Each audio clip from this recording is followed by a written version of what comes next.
अगर आपके पास बरकत नहीं है तो उसका रीजन ये है कि आप लोग सेवा में नहीं हैं। इसलिए मैं कहता हूं कि परमेश्वर ने मुझे विश्वासियों की जमात बनाने के लिए खड़ा नहीं किया है, उसने मुझे पास्टर्स उठाने के लिए खड़ा किया है। मैं यहाँ विश्वासियों से बात नहीं कर रहा हूँ, मैं पास्टर्स से बात कर रहा हूँ, मैं इवेंजलिस्ट से बात कर रहा हूँ, प्रेरितों से बात कर रहा हूँ, प्रोफेट से बात कर रहा हूँ, जो आपके बीच से उठने वाले यीशु मसीह के नाम में। अगर आमीन नूंच है तो ये बरकत आप और आपके परिवारों के बढ़ा रही यीशु मसीह के नाम में। हालेलुया। बाइबल कहती है इसलिए परमेश्वर ने आपको चुना और इसलिए उसने कहा कि अंत के दिनों में मैं अपना आत्मा सब मनुष्यों के ऊपर उंडेलूंगा, क्योंकि अंत के दिनों में मेरी ख्वाहिश होगी कि हर एक आदमी, हर एक औरत इस्तेमाल की जाए। इसलिए जीसस क्राइस्ट ने कहा तुम सब अब जाना और सब लोग अन्य जातियों को, दूसरे लोगों को बताना यीशु मसीह के बारे में, मेरे बारे में। बाप बेटा पवित्र आत्मा के नाम में बपतिस्मा देना।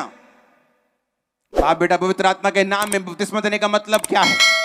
कि उन्हें बताना कि बाप ने यीशु को भेजा, वो मारा गया और गाड़ा गया और फिर वो जी उठा और उसने फिर पवित्र आत्मा को भेजा जो आज वही काम यहां करता है जो जीसस क्राइस्ट ने किए।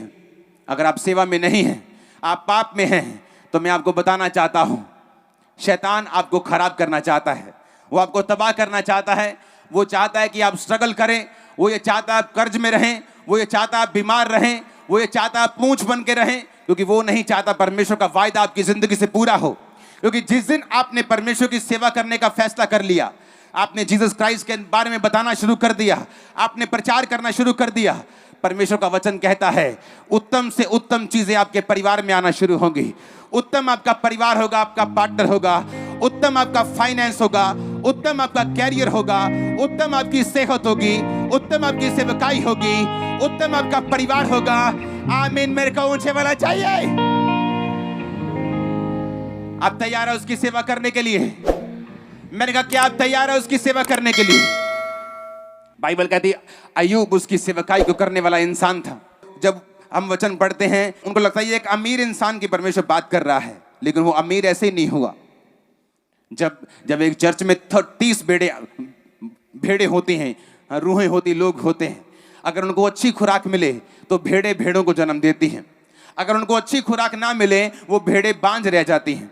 जब खामरा चर्च की शुरुआत हुई तो 3 भेड़ों से, 3 लोगों से हुई थी। उनको वचन दिया गया, उनको वचन पे चलाया गया। लोग बोलते हैं वो हीलिंग मिनिस्ट्री है। हाँ, वहाँ हीलिंग होती है, लेकिन वो हीलिंग मिनिस्ट्री इस तरह से शुरू हुई है कि 10 साल मैंने खुद की हीलिंग के बिना वो मिनिस्ट्री को किया है और परमेश्वर ने मेरी हीलिंग के बिना लोगों को हील किया और एक टाइम आया जब मुझे भी हील किया। हालेलुया। आप सभी को जय मसीह की और जय यीशु की।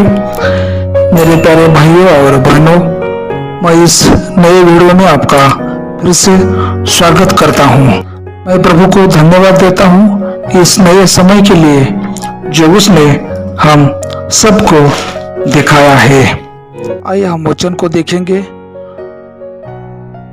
लूका का सुसमाचार उसका 11वां अध्याय और उसकी 28वीं आयत को हम पढ़ेंगे।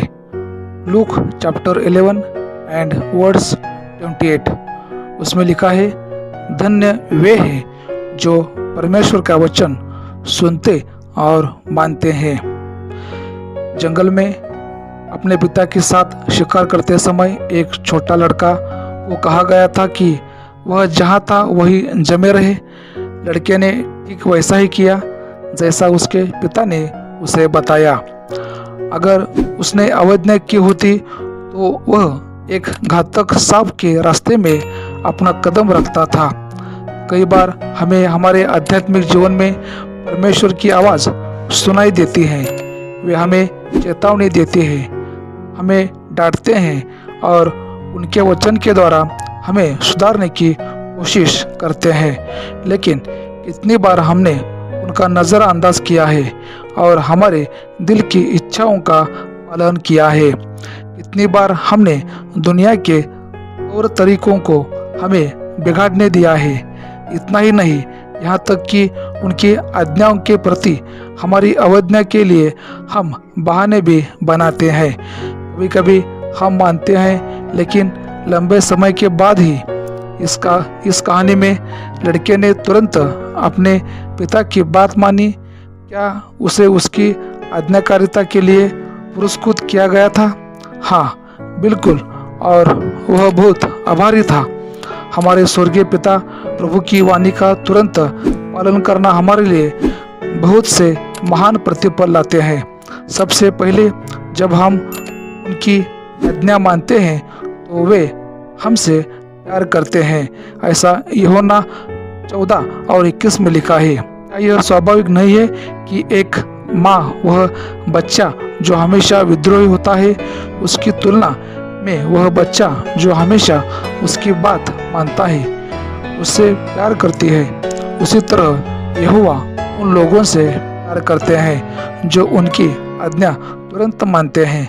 दूसरी बात, जब हम आज्ञा मानते हैं तो प्रभु हमारे भीतर वास करने के लिए आते हैं। हम परमेश्वर के मंदिर बन जाते हैं। तीसरा, जब हम उनकी आज्ञा मानते हैं और वह करते जो उन्हें भाता है तो हम उनसे जो मांगते वह प्राप्त करते हैं। प्रिय दोस्तों, हम परमेश्वर के वचन को अपने जीवन में लागू करने की तुलना में उसे जानने में बेहतर है। आइए हम वचन को जानने से लेकर उसे आज्ञाकारी कार्यों में लगाने तक की एक शक्तिशाली छलांग लेने का फैसला करें, तो अवश्य ही हम पर प्रभु की कृपा होगी। परमेश्वर इस वचन के द्वारा आप सभी को बहुत आशीष दे। आमीन। आपको यह वीडियो कैसा लगा ये आप हमें कमेंट करके ज़रूर बताना। अगर आपको यह वीडियो अच्छा लगे तो इस वीडियो को लाइक करें, शेयर करें और चैनल को सब्सक्राइब करें। आइए हम मिलते हैं अगले वीडियो में। तब तक वचन को पढ़ते रहिए और प्रार्थना करते रहिए। परमेश्वर आप सभी को बहुत आशीष दे। God bless you all. आमीन।